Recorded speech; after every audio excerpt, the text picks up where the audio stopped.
Buenas noches, profe. Vamos a presentarle el informe del análisis de velocidad. Nuestro grupo está conformado por Aldair Hernández, mi persona, César Andrés y Kevin, Kevin Andrés. Eh, bueno, este trabajo consiste en la determinación precisa de las velocidades de un mecanismo de 4 barras. Eh, Primero tenemos el análisis teórico, el cual serían las ecuaciones que utilizaremos para resolver el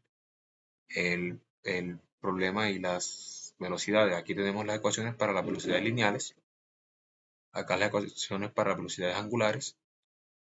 Tenemos un sistema de ecuaciones de 2 por 2 que son términos independientes, que serían estos de aquí. Y estos que serían, todo esto que serían las ecuaciones para determinar W3 y W4, que serían también ecuaciones angulares. Tenemos el análisis gráfico, que, que son, y tenemos aquí las ecuaciones para el, el método gráfico. Entonces, aquí en W2 dice que cojamos los dos últimos dígitos del carnet. Nosotros escogimos 32. Mi carnet termina en 320. Con 20 nos dio problemas en el NX. Nos daban bien los valores. Entonces, escogimos 32, que nos daba más exacto. Que tuvimos siempre mucho problema con lo del NX. Por eso nos demoramos. Acá tenemos los valores que nos tocó a nosotros. Tenemos 5 posiciones. Y acá pasamos a resolver el problema con las ecuaciones anteriores que le habíamos mostrado. Entonces, primero la configuración para el mecanismo abierto, y aquí hallamos W3 y W4. Lo mismo hacemos para el mecanismo de configuración cruzada y para las otras posiciones. La posición 3, posición 4 y posición 5. Y eso nos da esta tabla de resultados, que sería con el método teórico. Aquí tenemos todos los valores de las velocidades lineales y las velocidades angulares. Bueno, profe, aquí empezamos con el análisis del método gráfico. Bueno, para la posición abierta, pues bueno, tomamos las ecuaciones, las cuales nos dan estos valores y ya en las hojas comprobamos estos valores.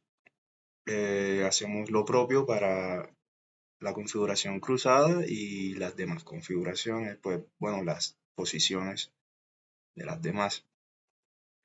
Ya con esto también obtenemos estos resultados que nos dan muy parecidos a los del primer método. Con esto ya seguimos al análisis numérico en el programa NX.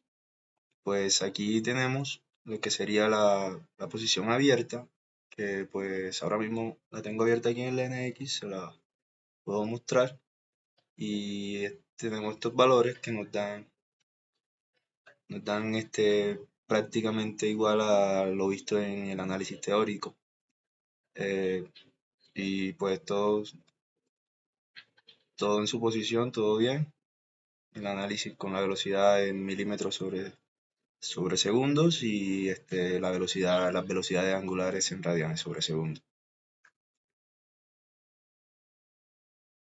Eh, pues ya se hizo lo mismo para las demás posiciones, donde obtuvimos valores también muy similares, muy iguales.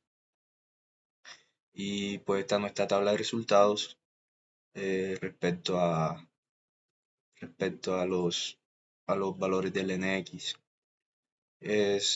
Llegamos al análisis de error, donde pues comparamos los métodos, el método gráfico y el teórico, donde en la posición abierta no tuvimos prácticamente error, sino bueno, en el método gráfico con estos dos que se acerca casi a 0,5, pero es un porcentaje muy bajo aún así. En la posición cruzada sí, ya con el método gráfico sí tuvimos más desfase, llegando casi a 3% en varias, y pues en la velocidad En el omega 3 sí nos pasamos un poco, pero así, aún así son valores muy bajos, donde no tuvimos casi prácticamente error. Solamente tuvimos un error acá en la posición colineal que no supimos, o sea, pues llegó a 5%, pero no supimos, no sabemos explicar por qué. Bueno, con esto ya, bueno, ya podemos concluir que, bueno, en la precisión de los resultados teóricos y simulados, obtuvimos valores mediante las simulaciones y los teóricos, el método gráfico también, obtuvimos valores con mucha precisión. Eh, ¿Qué se puede decir? Bueno, que el método gráfico quizás fue el que más presentó diferencia, pero bueno, respecto a lo demás, ya las configuraciones se mostraron bien todas las configuraciones, no tuvimos errores, no tuvimos problemas con las configuraciones y pues la influencia ya viendo el prototipo físico que presentamos en la primera exposición, eh, la fricción siempre se notaba que hace un factor importante en este. El análisis cinemático nos da un entendimiento mayor ya, o sea, con las gráficas podemos ver las fuerzas, pues bueno, bueno, se puede, el análisis cinemático se puede observar lo de las fuerzas, los momentos, cómo se llevan a cabo en este. Y pues sí, la aplicabilidad de los mecanismos de 4 barras también bien vista para muchas cosas en la vida cotidiana y en la maquinaria. Eh, y bueno, profe, esto sería todo, pues muchas gracias.